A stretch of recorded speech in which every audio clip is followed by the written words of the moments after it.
नमस्कार विद्यार्थी मित्रांनो, शुभदा विद्यालय यूट्यूब चॅनलमध्ये पुन्हा एकदा आपल्या सर्वांचं मनापासून स्वागत.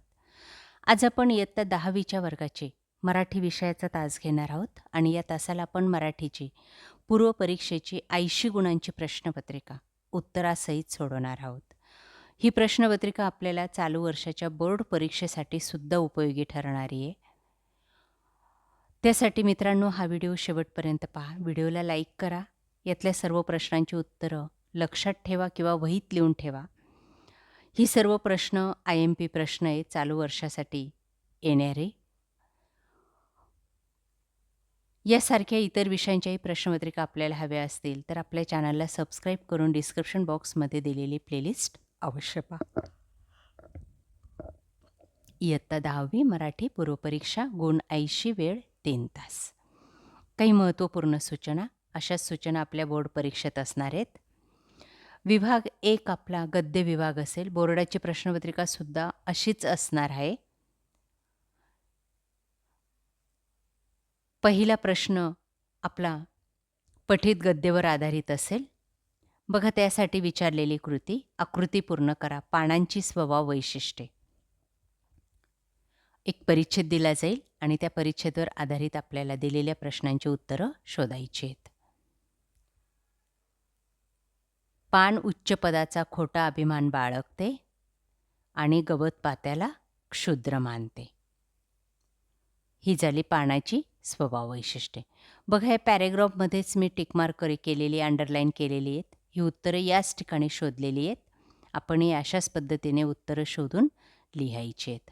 पुढचं आहे झाडावरून गळून पडणारी पिकलेली पाने. दुसरं आहे पानाने गवत पात्याला दिलेली उपमा, चिडखोर बिब्बा.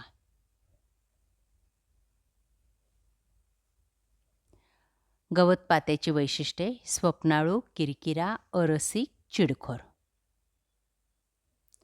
पुढचा प्रश्न स्वमतासाठी.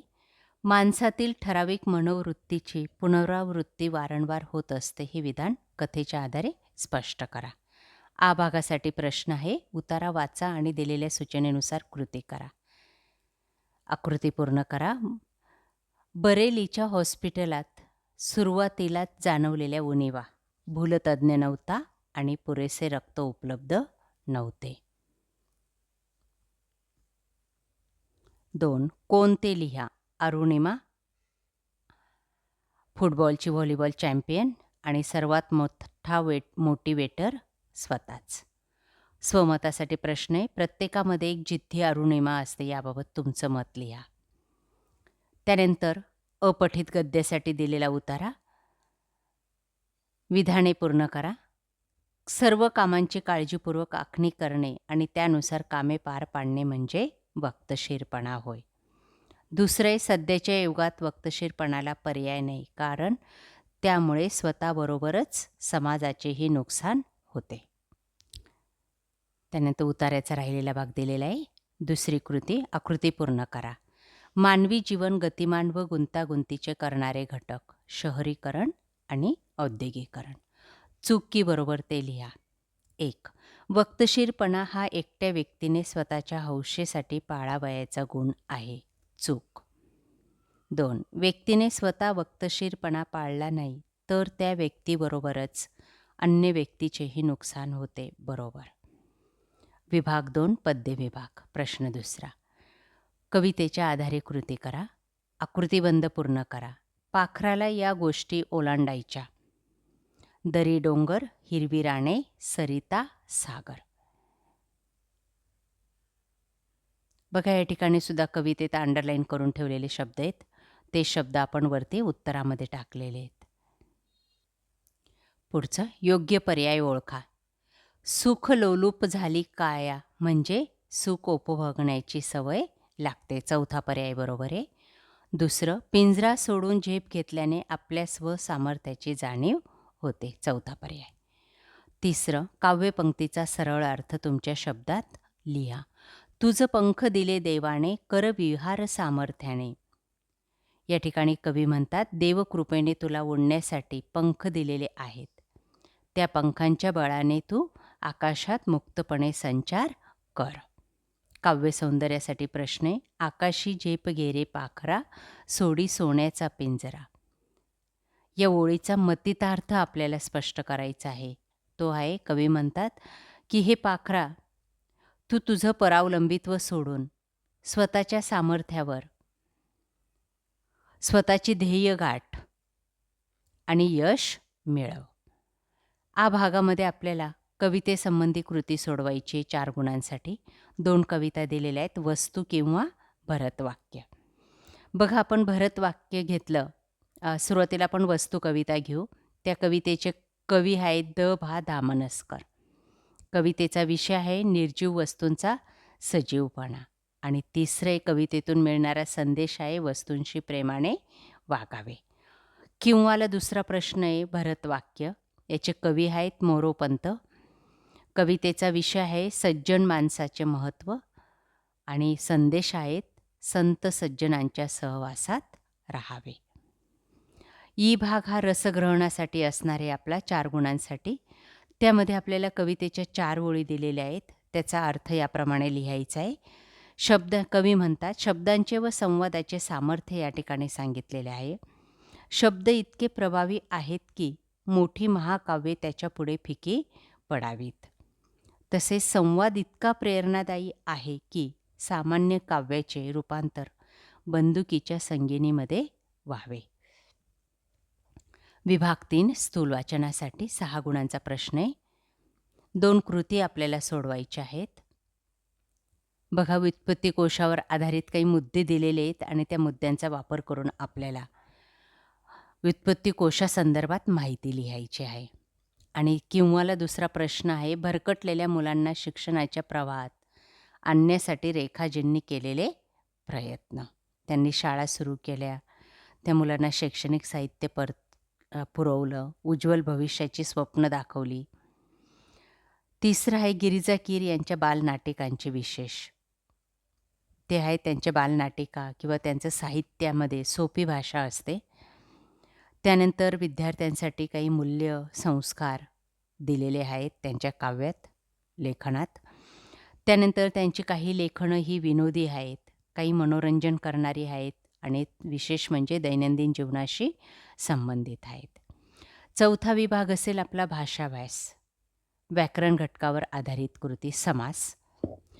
घणासारखा श्याम, घनश्याम. स्त्री आणि पुरुष, स्त्री पुरुष. कर्मधारय आणि द्वंद्व समासाचे ते विधान आहेत. पुढचं आहे शब्दसिद्धीसाठी. भांडण, भांडणखोर. चुगली, चुगलखोर. अवशब्द लावून शब्द तयार करायचा आहे. गुण, अवगुण. लक्षण, अवलक्षण. वाक्प्रचार. विसंगत वाटणे म्हणजे सुसंगत नसणे. नजरेत भरणे म्हणजे लक्ष वेधणे. डोळे विस्पारून पाहणे म्हणजे आश्चर्य वाटणे. आणि व्यथित होणे म्हणजे दुःखी होणे. यांचा वाक्यात उपयोगसुद्धा तुम्हाला करायचा आहे. प्रश्न 4 भाषा सौंदर्यासाठी. पहिलं शब्दसंपत्ती. समानार्थी शब्द. पुस्तक, ग्रंथ. डोळा, नयन. विरुद्धार्थी शब्द. मऊ, टणक. धाकटा, थोरला. वचन बदलायचे. चित्र, चित्रे. खिडक्या, खिडकी. शब्दसमूहासाठी एक शब्द. जखम, औषध लावून झाकणारे, मलमपट्टी. आणि नियमबद्ध घेतलेले शिक्षण म्हणजे प्रशिक्षण. लेखन नियमानुसार लेखन. अचूक शब्द ओळखायचा आहे. शिरोधार्य, उत्स्फूर्त, मनस्थिती, सन्मान, अद्भुत, कर्तव्य. बघा, लिहून दाखवलेले शब्द आहेत ते बरोबर आहेत. विरामचिन्हांचा वापर या पद्धतीने करा. ओहो, स्वल्पविराम. किती सुंदर दृश्य ते, उद्गारवाचक चिन्ह. पारिभाषिक शब्द. बुक स्टॉल म्हणजे पुस्तक विक्री केंद्र आणि कौन्सिल लीव म्हणजे नैमित्तिक रजा. उपयोजित लेखन विभाग 5. 6 गुणांसाठी आपल्याला पत्रलेखन येणार आहे. बघा, त्यासाठी अशा पद्धतीची कृती दिली जाईल आणि 2 पत्र असतील, त्या दोघांपैकी एक पत्र आपल्याला लिहायचं आहे. मागणीपत्र आणि विनंतीपत्र विचारले बघा या ठिकाणी. त्यालाच किंवासाठी एक प्रश्न असेल, सारांश लेखन. बघा, या ठिकाणी हा पहिला प्रश्नाचा ई भाग आहे. त्यामध्ये एक उतारा तुम्हाला दिलेला आहे, अपठित उतारा. याच उतार्याचं तुम्हाला सारांश लेखन करायचं आहे प्रश्न 5व्याच्या अ भागामध्ये. करा त्या उतार्याचं. ठरलेल्या कामांचं उत्कृष्ट नियोजन करून काम वेळेत पूर्ण करणे म्हणजे वक्तशीरपणा होय. वेळेत काम पाडली नाहीत तर आपल्याबरोबर इतरांचेही नुकसान होते. म्हणून आपल्या कामाचे नियोजन करून ती वेळीच पार पाडण्याचा प्रयत्न करणे म्हणजेच वक्तशीरपणा होय. या पद्धतीने सारांश लेखन करायचे. आ भागासाठी आपल्याला 10 गुणांसाठी प्रश्न असेल. कोणत्याही 2 कृती या ठिकाणी आपल्याला सोडवायच्या आहेत. पहिली कृती आहे जाहिरात लेखन. अलका ड्रेसेस शालेय गणवेशाचे विक्रेते. दुकानदाराची जाहिरात करायची आपल्याला, कपड्यांचं दुकान. त्यालाच दुसरं आहे बातमी लेखन. शाळेचा शताब्दी वर्ष सांगता समारंभ माननीय शिक्षण मंत्री यांच्या उपस्थितीत संपन्न झाला. ही बातमी आपल्याला वर्तमानपत्रात द्यायची 5 गुणांसाठी. तिसरा घटक आहे कथालेखन. कथेचा पूर्वार्ध दिलेला आहे आणि त्याचा उत्तरार्ध आपल्याला या पद्धतीने पूर्ण करायचा आहे. बघा त्याचा उत्तरार्ध. शेजारचे पोलीस काका आले. त्यांनी सांगितले की महाबळेश्वरच्या रस्त्यावर मोठा अपघात झाला. त्यामुळे रस्ता 2 दिवस बंद करण्यात आला. मी आणि सानिका निराश झालो, पण आईने लगेच प्लॅन बदलला व आम्हाला शिर्डीला वॉटर पार्क येथे नेण्याचे ठरवले. मी आनंदित झालो आणि आम्ही तयारीला लागलो. प्रश्न 5वा ई भाग. प्रसंग लेखन. अकस्मात पडलेला पाऊस. निबंध लेखन आपल्याला या ठिकाणी करायचं आहे. दुसरा आहे आत्मकथन. पाणी बोलतंय अशी कल्पना करून आत्मकथन लिहायचे. त्यानंतर तिसरे आहे वैचारिक लेखन. चला खेड्याकडे या विषयावर आपल्याला या मुद्द्यांचा वापर करून लेखन करायचे. तिघांपैकी कोणताही एकच निबंध लिहायचा आहे आणि 5व्या प्रश्नामध्ये सुद्धा पत्र लिहायचं किंवा सारांश लेखन लिहायचं. त्यानंतर आ भागामध्ये ज्या काही 3 कृती तुम्हाला दिल्या जातील, कथालेखन, जाहिरात लेखन, बातमी लेखन, यापैकी कोणत्याही 2च कृती या सोडवायच्या असतील. अशा प्रकारे विद्यार्थी मित्रांनो, आज आपण इयत्ता 10वीची मराठी विषयाची प्रश्नपत्रिका उत्तरासहित या ठिकाणी सोडवलेली. मला वाटतं या प्रश्नपत्रिकेत कुठल्याही प्रकारची अडचण आपल्याला नसेल. असलीच तर आपल्या चॅनलची मराठीची प्लेलिस्ट पहा किंवा कमेंट करून विचारा. आपल्याला व्हिडिओ कसा वाटला ते सुद्धा मला नक्की सांगा. थँक्यू.